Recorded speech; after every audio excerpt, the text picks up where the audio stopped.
आप किसी शेयर में इन्वेस्टमेंट करते हैं और उसमें जो उतार चढ़ाव होता है उससे आप घबरा जाते हैं, परेशान हो जाते हैं और आप लॉस बुक कर लेते हैं या फिर आप इन्वेस्टमेंट नहीं करते हैं।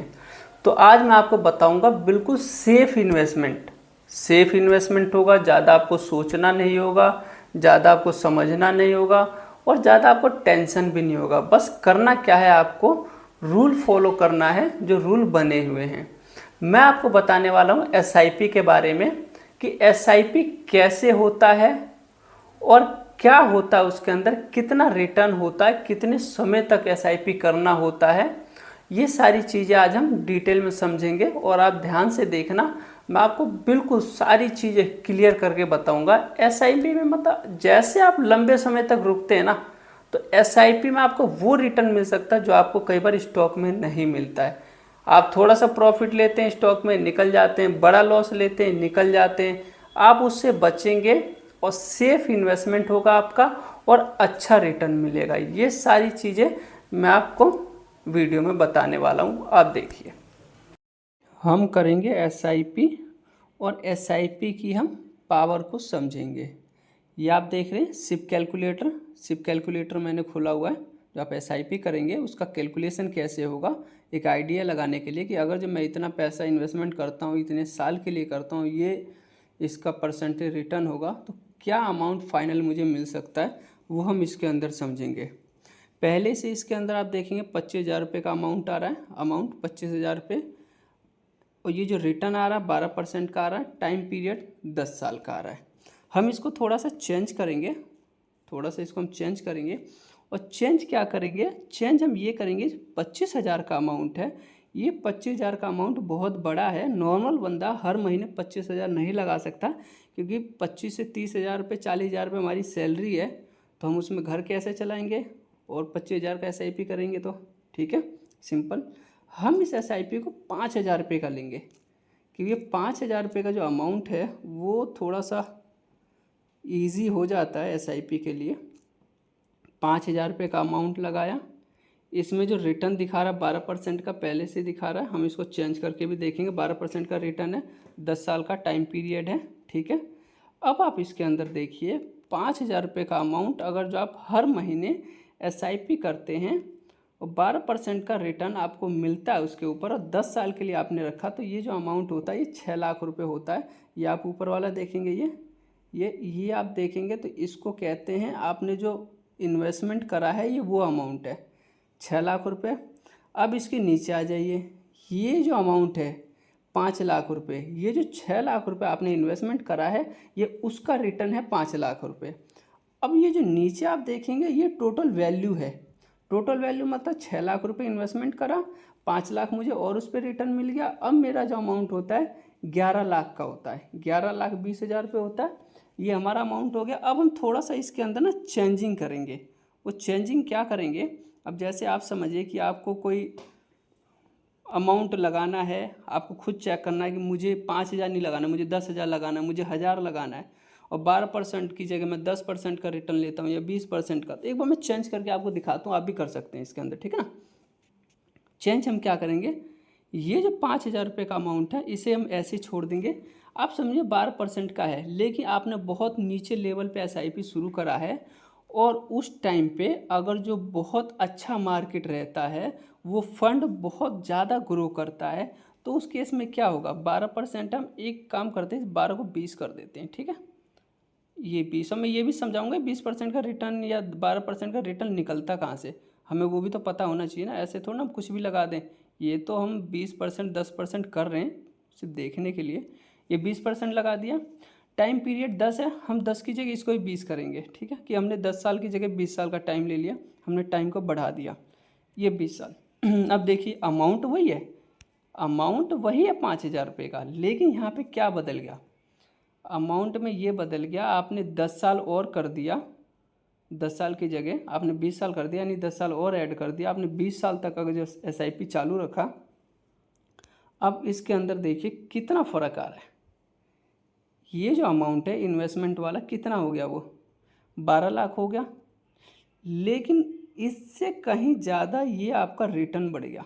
12 लाख रुपए का इन्वेस्टमेंट है, 1,19,00,000 रुपये तो आपको इसका रिटर्न मिल रहा है 20 साल पे 20% के हिसाब से, और टोटल अमाउंट आप करते हैं 1,31,00,000 रुपये।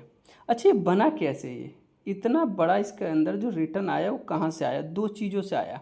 आप कभी भी SIP करेंगे ना, तो ये वाला जो अमाउंट है ये बहुत ज़्यादा मैटर नहीं रखता। हालांकि देखो 10 से 20,000 कर दें, 30,000 रख दें, फ़र्क तो पड़ेगा। लेकिन सबसे ज़्यादा जो बड़ा गेम हुआ वो कहाँ हुआ है? वो यहाँ हुआ है, ये वाला एरिया। ये जो इतना बड़ा अमाउंट हुआ उसका रीज़न ये है, 12% था, 12% से सीधे 20% हो गया। उसके बाद 20% के बाद ये 20 साल तक हो गया, यानी जो 10 साल तक रिटर्न था अब वो रिटर्न 20 साल तक हो गया। इसलिए आप देखेंगे तो यहाँ पे इतनी चेंजिंग आ गई है इसके अंदर, जो ये सीधे CR में चला गया है, करोड़ में चला गया। अब मैं एक चीज़ और आपको बताना चाहता हूँ। आप अमाउंट जो भी अपने हिसाब से रखिए, 1,000, 2,000, 5,000, 10,000, ये आप कर सकते हैं। और जो टाइम पीरियड है 10 साल, 2 साल, 5 साल, कुछ भी कर सकते हैं। ये दोनों चीज़ें आपके हाथ में हैं। आप अगर जो समझें, ये वाला जो अमाउंट है मैं आपको एक बार क्लियर करके बताता हूँ। ये आपके हाथ में है और ये आपके हाथ में, कितने साल तक रखना है, कितना अमाउंट है। लेकिन ये वाला जो एरिया देख रहे हैं ना बीच वाला, ये रिटर्न वाला, ये आपके हाथ में नहीं है। ये रिटर्न का जब पता लगेगा कि कैसे फंड ने ग्रो करा है, फंड ने कहाँ पे पैसा इन्वेस्टमेंट करा है और क्या समय था वो अच्छा समय था उस फंड के लिए, उस मार्केट के लिए, उन कंपनियों के लिए। तो ये जो रिटर्न है ये आपके हाथ में नहीं है। अच्छा, मैं आपको एक चीज़ और बताता हूँ कि ये रिटर्न आता कहाँ से निकल के। आपको ये भी तो पता लगना चाहिए कि 12% अगर जो कोई फंड देता है, 20% देता है, 10%, 30%, ये निकलता कहाँ से। मैं थोड़ा सा बैक करता हूँ इसको। ये मैंने बैक कर दिया, 1 मिनट मैं इसको बैक करता हूँ। ये वाला जो आप देखेंगे ना ऐप, ये मैंने ग्रो का खोला हुआ है। वैसे मैं आपको गूगल से भी जाके दिखा देता, लेकिन उसमें उतनी डिटेल नहीं मिलती जो इसमें मिल रही है। इसके अंदर आप देखेंगे ये ग्रो का ऐप है और इसके अंदर सारे फंड है। और मैं आपको फंड भी एक बार दिखा देता हूँ। ये आप देख रहे हैं, ये सारे फंड है। आप किसी भी फंड में अपना SIP कर सकते हैं। बस आपको ये पता होना चाहिए कि ये फ़ंड कैसा है और ये फ़ंड क्या करता है, कितना अच्छा है, फिर आप करें। ठीक है, आप देखिए मोतीलाल, परक पारिक, SBI, बंधन, quant, Nippon, HDFC, Aditya Birla group है, HDFC है, LIC है, SBI है, ICICI, बहुत सारे फंड है। अब इन फंड का यहाँ पे आप देखेंगे तो यहाँ पे साइड में रिटर्न दिया हुआ है।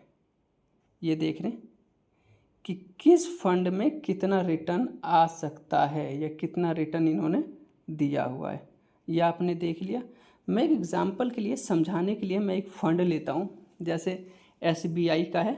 ये आप देख रहे हैं SBI का फ़ंड है, ये वाला, ये SBI का फ़ंड है। ठीक है, अब मैं SBI मतलब बैंक नहीं है, ये SBI फ़ंड है। तो आप SBI आपका अकाउंट होगा बैंकों में, तो आप थोड़ा सा SBI पे भरोसा कर सकते हैं, आप जानते हैं इसको। एक SBI ले लेते हैं, ठीक है। और एक फ़ंड और मैं दिखाता हूँ, जैसे ये HDFC है, मिड कैप का ले लेते हैं हम, HDFC मिड कैप का। पहले हम मिड कैप का ही देख लेते हैं, कोई बात नहीं। ये आप देख रहे हैं, आपने नाम तो सुना होगा HDFC का, तो आपको भरोसा है ना इस HDFC फ़ंड पे। बहुत सारे हैं, सारे फ़ंड अच्छे होते हैं, लेकिन एक होता है ना कि हाँ इस कंपनी का मैंने नाम सुना हुआ है, इस बैंक को मैं जानता हूँ, समझता हूँ, तो ये उनका फ़ंड है। हम एक काम करते हैं, हम इसको HDFC फ़ंड को ओपन करते हैं। ठीक है, HDFC मिड कैप है फ़ंड है ये। अब आप देखिए इसके अंदर ये 3 साल का जो रिटर्न है, ये जो 3 साल का रिटर्न है ये दिखा रहा है 32%।